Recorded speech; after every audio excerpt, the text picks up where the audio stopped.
me dis pas les choses. Allô, allô, allô, ABN, je te fais paro, paro, paro.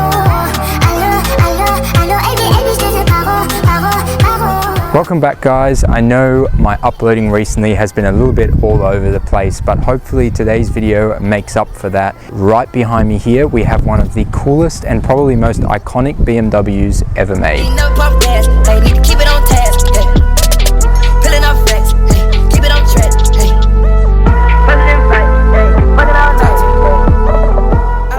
This BMW is actually a V12 7 Series from the 90s. This one was actually abandoned at our local Westfield car park for months, and my girlfriend had seen it and driven past it every day on her way to work, and then one day we decided, why not leave a note on it? So we left a note on it. A few weeks later it is sitting in our driveway. So I'll do a whole breakdown on costs and everything, but right now I'm going to dive in and show you guys the footage of us starting it, getting it running, as it was a non-running car, and that's what he sold it to us as. But yeah, here is some footage of us getting it started, and then I will go through everything that we have found that is wrong with it currently, and I have ordered some parts for it already, so one of them is actually right behind me here, but I'll get into that in probably the next video, as this will be part 1 in restoring the abandoned V12 750 IL. This may seem stupid, even though my own 540 doesn't really run properly. It runs, but it's got a big coolant leak. When this type of opportunity comes forth, I mean, there's really no option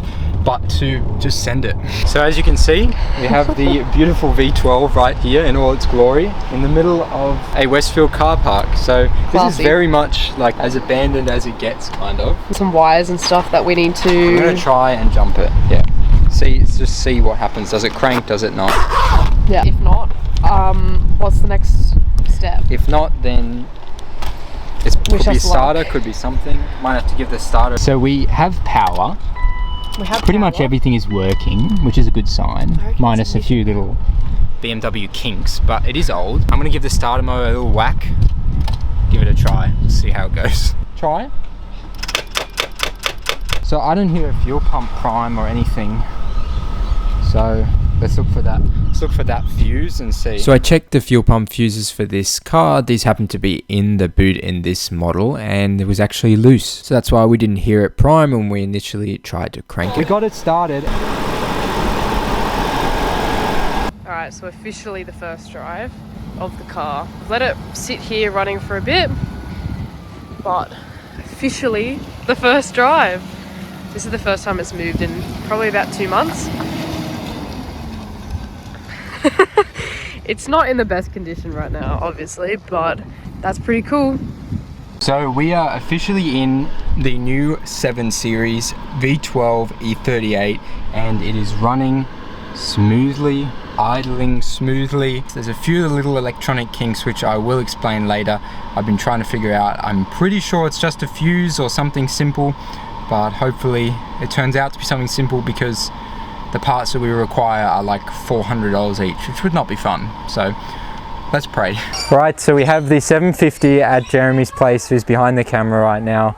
And here is everything that is wrong with it so far that we've discovered. Starting off by the cosmetic, as you can see, it's a little bit of front end damage, nothing too bad. Nothing's pushed back further than just this plastic here, so no actual frame damage or anything like that. The aircon does not work. It works, the compressor works, but no gas in it, so we need to regas it. Second thing wrong with it is the head unit. The original one was completely busted. It had rusted all through to the rear of the trunk, and it was the display didn't work and the sound didn't work. Nothing worked. So we've actually gone and already replaced that, but you'll see that in the next video. We've replaced that with a doubled in head unit from AliExpress, so nothing fancy, but it's been wired in. We just need a sub now. What else is wrong with it? Another thing wrong with it is this taillight is completely messed up. It's corroded, all the wiring, all the sockets don't work, all the bulbs are gone. Probably fixable, to be honest, but they're in pretty bad shape.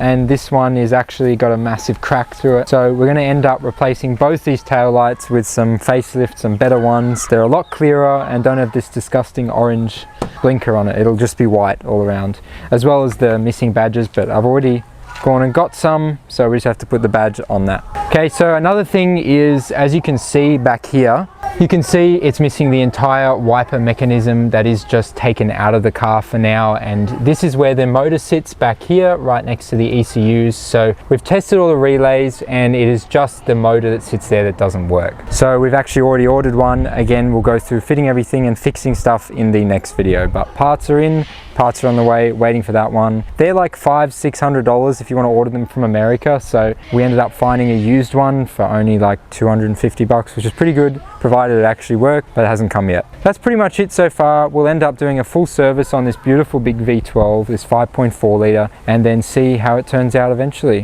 Why haven't we serviced it yet, you poor bitch? I know, I'm broke. So right now we have this thing ready to be washed and we're just trying to figure out the issue. One of the main issues with it is the wiper and the radio doesn't work. The wipers are just connected to these few screws here, and then the motor is under the dash just there. I've tested the fuses, but his multimeter is really dodgy, so it doesn't seem to, there's no conclusion there. But that fuse box looks brand new, so someone's done something to that. There's no corroded wires on that.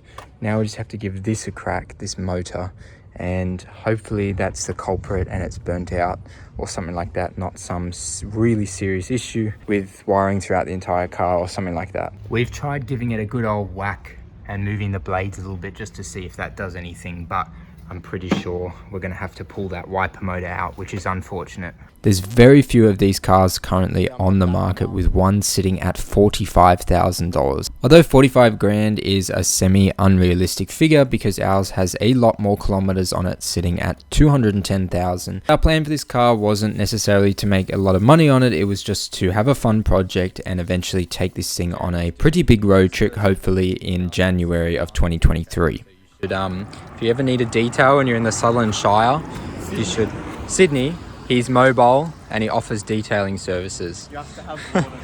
And look at this quality. Kidding, you can't see much now, but hopefully it'll turn out alright. There's still a lot more to clean, so we'll have a lot more to do, but holy crap, this car is long.